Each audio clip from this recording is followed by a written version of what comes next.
Craig. And I'm Justin. And that's Stanley Bear. And this is Sissy. Put me down. Hi. Oh. So today is part one of our two-part series about cruising into and out of Sydney. So for those who don't know, there's actually, there's three, but we're going to talk about in this series two main terminals for Sydney. So today we're talking about White Bay, and then next week we're going to release another video about the overseas passenger terminal. So when you're thinking about cruising in and out of Sydney, it's often the Opera House, the Harbour Bridge, being at the Rocks and all of that sort of stuff. That one's the overseas passenger terminal. That's one we're going to talk about next week. The one we're talking about this week is called White Bay Cruise Terminal. It's a little bit further out of the way. So it's not the one you're thinking of that's right there in the middle of Sydney with the Opera House across the water, the ferries going past, all of that. It's not that far though. You still, I think the beauty of sailing out of White Bay is you actually get to sail under the Harbour Bridge, which is quite awesome. You get to show some footage. I am. I'm going to pop some footage in there. But I think the big thing to understand with White Bay, it is a little bit out of the way, so it's not a walk. So next week we're going to talk about getting to and from Circular Quay, and that's really easy. You just catch a train from the airport sort of thing. But with White Bay, there's no train close by. The buses don't run there at the moment, so there is plans to put a train into there. So, that's happening at the moment. But right now, it is an Uber ride, so that's something to be aware of.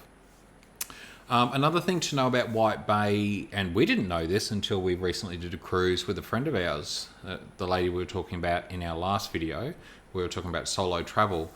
She actually stopped at Darling Road at Balmain, and it was only a few minutes away. She said there was some great restaurants, some great cafes, corner stores, chemist, all those sort of things.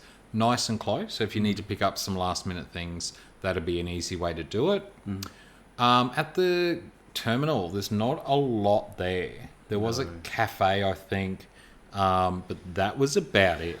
So, not the sort of place you'd go and hang out for a few hours before you jump on the ship. Anyone who's cruised out of Brisbane will know there's not a lot at the Brisbane cruise terminal either. I felt like Brisbane had more. No, they were much of a muchness, weren't they? Basically. Pretty similar concept. So not a lot there, so I would recommend, don't show up until you're ready to actually get on the ship. And the other thing you don't get there that you do get at the overseas passenger terminal at Circular Quay is at the Circular Quay one, there's a lot of great places to take photos, that sort of thing. Not so much at the White Bay Cruise Terminal. You still can get pretty close to the ship. You can take photos of the ship. However, you don't have those vantage points, at least that we're aware of. If you know of something, drop it in the comments below. But we're not aware of any place that you can actually go to take really good photos of the ship.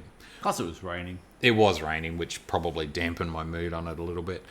We did find, however, we stayed at McMahon's Point, and there's a video on the channel of a place we stayed at McMahon's Point. That was good. You could take photos of the ship coming in the morning, coming under the Harbour Bridge and, manoeuvring into White Bay from that area. That was really nice.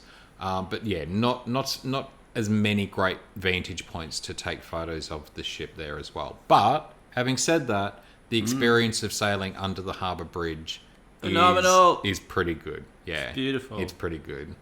So that's our video about the White Bay Cruise Terminal. Tune in next week and we'll have a video about the overseas passenger terminal. And I'll be honest, it's probably going to be a bit of a longer video because there is a bit more that you can do in and around that area there as well. Yeah. If you like this video, give it a like. Please subscribe to the channel. It doesn't cost you anything and it helps us grow the channel. It tells the algorithm that this content is worth showing to other people there as well.